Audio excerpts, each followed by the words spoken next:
आइए आज हम जियोग्राफी के कुछ महत्वपूर्ण प्रश्नों के बारे में चर्चा करते हैं और ये प्रश्न हमारी कंपटीशन की परीक्षाओं में बहुत अधिक पूछे जाते हैं।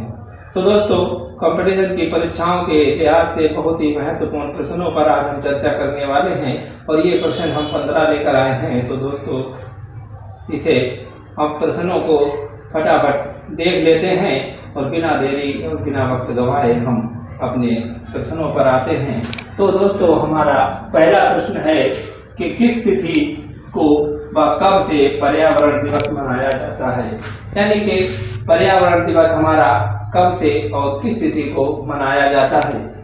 तो ये पर्यावरण दिवस हमारा सभी लोग जानते हैं कि ये 5 जून को मनाया जाता है, लेकिन ये कब से मनाया जाता है ये भी जान लेना हमें जरूरी है कि ये पर्यावरण 1972 ईस्वी से मनाया जाता है। और ये जब मनाया जाता है कि जबकि स्वीडन की राजधानी स्टॉकहोम में एक विश्व शिखर सम्मेलन हुआ था, वो 1972 में हुआ था। तभी से पर्यावरण दिवस मनाने की घोषणा की गई थी। तो ये पर्यावरण दिवस 5 जून 1972 से मनाया जाता है।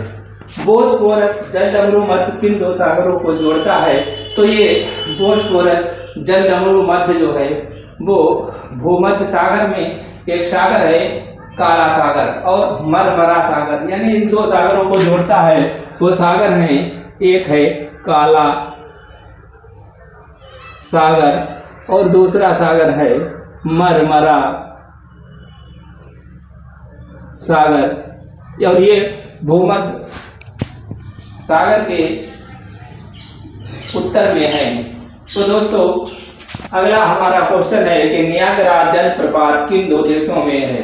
तो नियाग्रा जलप्रपात हम जानते हैं कि संयुक्त राज्य अमेरिका और कनाडा की सीमा पर है, यानी कि ये संयुक्त राज्य अमेरिका व कनाडा की सीमा पर जो 2 झीलें हैं उनके बीच में है और इन 2 झीलों का नाम है इरी झील। इन 2 झीलों का नाम है इरी और ओंटारियो झील। इरी और ओंटारियो झील। इरी और ओंटारियो झील के मध्य में जो हमारे एक जलप्रपात है जिसे नियाग्रा जलप्रपात के नाम से जानते हैं। अगला हमारा क्वेश्चन है वायु में पाए जाने वाले धूल कणों को आर्द्रताग्राही कण क्यों कहते हैं? दोस्तों, हम जानते हैं क्योंकि वायु में धूल कण होते हैं और धुआं तथा नमक के कुछ कण पाए जाते हैं, जिन कणों के सहारे ही संघनन यानी कि कंडेंसेशन होता है और तभी बारिश होती है। तो ये धूल कण इसीलिए आर्द्रताग्राही माने जाते हैं क्योंकि ये धूल कण जो हैं वो जल वाष्प को सोखकर संघनन की क्रिया करते हैं। संघनन की क्रिया में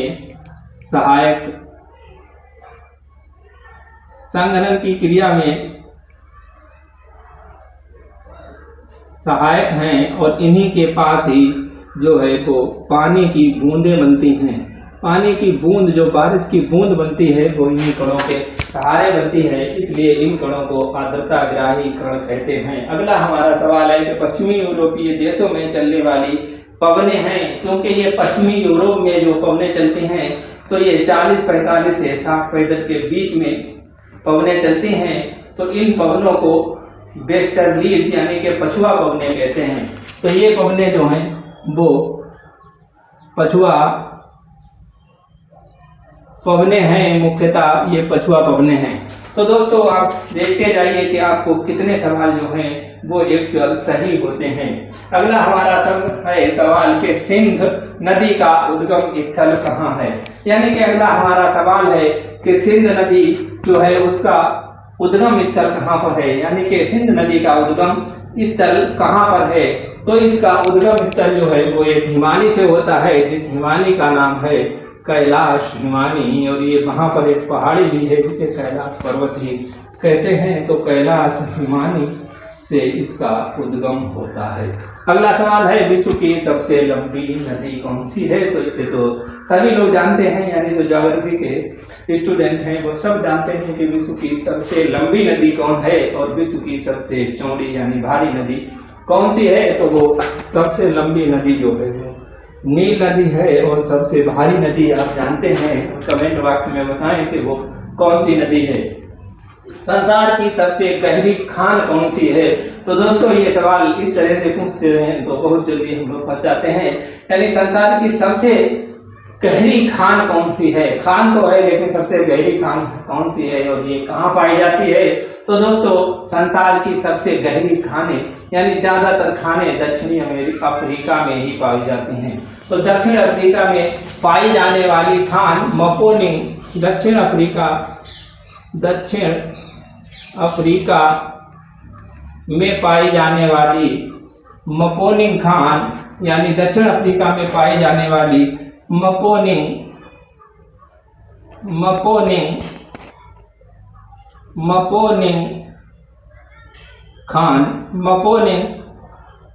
खान सबसे गहरी खान है, और ये खान जो है वो सोने की खान है, यानी कि ये गोल्डन खान है, स्वर्ण खान है। ये मपोनिंग खान है जो दक्षिणी अफ्रीका में पाई जाती है। समुद्र तट पर सामान्य वायु दाब कितना होता है?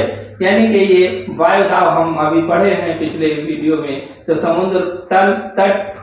समुद्र के तल पर जो वायु दाब होता है वो कितना होता है? तो दोस्तों ये वायु दाब ये होता है जिसे हम 1013.25 मिली बार कहते हैं, और ये किलो के बराबर होता है, यानी कि ये 76 सेंटीमीटर ऊंचे पारे के बराबर होता है, यानी पारे का स्तंभ जो 76 सेंटीमीटर ऊंचा हो उसके बराबर ये होता है। तो अगला सवाल हमारा है, दो समांतर भ्रंशों के बीच धसे हुए भाग को क्या कहते हैं? तो दोस्तों ये दो समांतर जो भ्रंश होते हैं उनके बीच में जो भाग धस जाता है उसे भ्रंश घाटी के नाम से जानते हैं।